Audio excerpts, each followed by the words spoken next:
The Jefferson 16-foot two-story building from Best Barnes is a great garage for the do-it-yourselfer.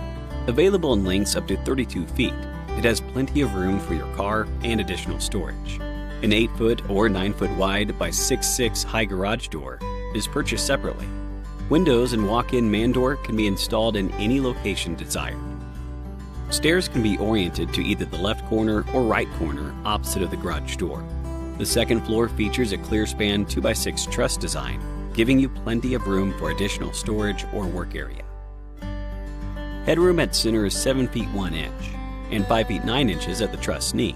You may choose to install windows on either gable end. Best Barnes recommends installing railings as appropriate for your needs. The Jefferson can be insulated and interior finished for better heating and cooling. Thank you for your consideration of our Best Barnes DIY storage and garage kits.